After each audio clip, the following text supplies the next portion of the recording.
Shannon Sharpe, the Hall of Fame bound NFL legend turned sports commentator, is facing what might be the most turbulent chapter of his post-football career. Known for his confident, outspoken persona, Sharpe once gave the impression that he could take on any challenge, including legal disputes, without backing down. However, recent developments have told a different story.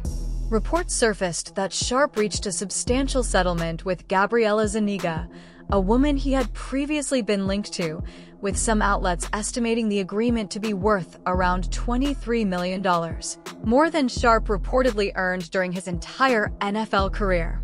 Shortly after news of the settlement emerged, ESPN, where Sharpe held a $50 million contract, announced that he would no longer be part of the network's lineup.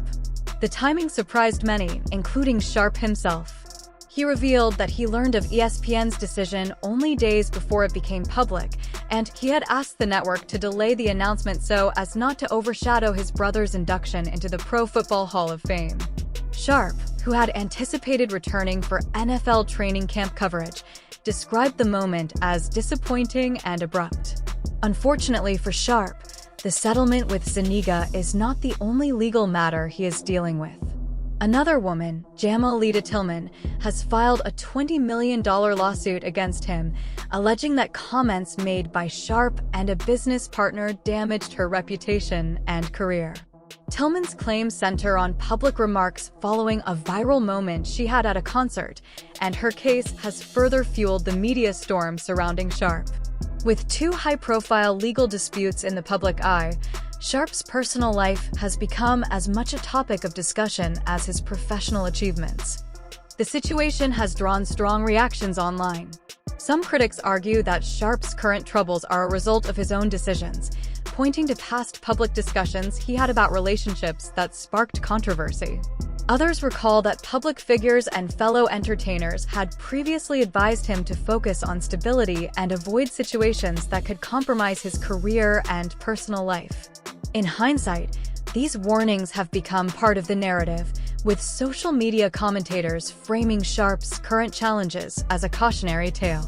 A particularly sharp point of debate has been the contrast between Sharpe's reported generosity toward romantic partners and his more measured financial approach toward family.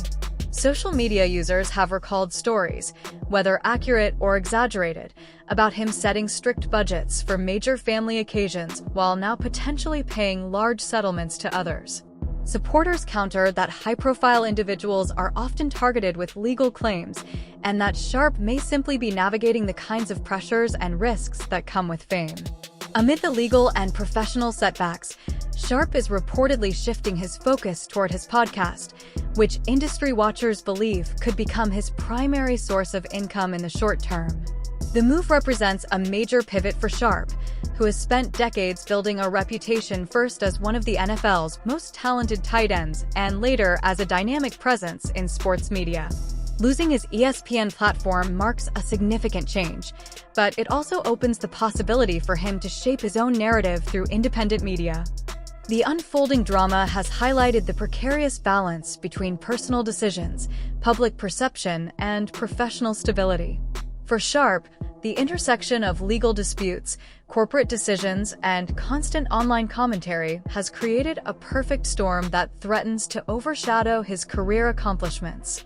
Yet, as history has shown, high-profile figures can, and often do, rebuild after major setbacks. Whether Sharpe will be able to turn this chapter into a comeback story depends on several factors: the resolution of his ongoing legal cases, the strength of his independent media ventures, and his ability to manage the intense public scrutiny he currently faces.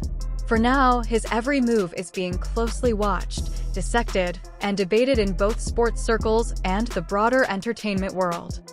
In a culture where personal lives often become public currency, Sharpe's story serves as a reminder of how quickly fortunes can shift and how resilience, strategy, and reputation management are just as important as talent when it comes to long-term success.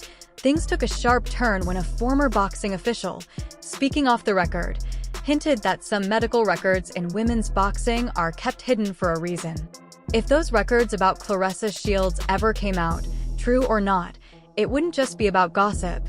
it could lead to lawsuits, stripped titles, and the collapse of her reputation. Remy Ma seemed to be watching it all unfold with satisfaction, holding on to evidence and public attention. Insiders say Remy had one last card to play, a private phone call between Papoose and Claressa just days before the scandal broke. A file titled Monday Night CS was reportedly found on Papoose's old iPad. In it, Claressa allegedly admitted there were parts of her past she could never reveal, not because she was ashamed, but because people want simple narratives, heroes or villains, nothing in between. Papoose responded that he didn't care and no one needed to know that. When the recording leaked online, it spread like wildfire. Public reaction was brutal. Some thought it was an admission of a secret that could shake the sport. Others believed it showed loyalty. Claressa's legal team fired back, claiming the audio was edited and illegally obtained. Papoose disappeared from public view, offering no comment. Then came another twist. A retired Olympic coach claimed there had been odd gaps and missing forms during Claressa's pre-Olympic screenings. This fueled online speculation, with people overanalyzing old photos and videos. The women's boxing regulatory body even began a quiet review of past records. If any official document is found to be falsified, Claressa could lose medals, sponsorships, and titles. For Remy, this fight wasn't about fairness, it was personal. Supporters of Remy say she was protecting her marriage and exposing deception. Claressa's defenders argue she's being targeted over something unrelated to her career.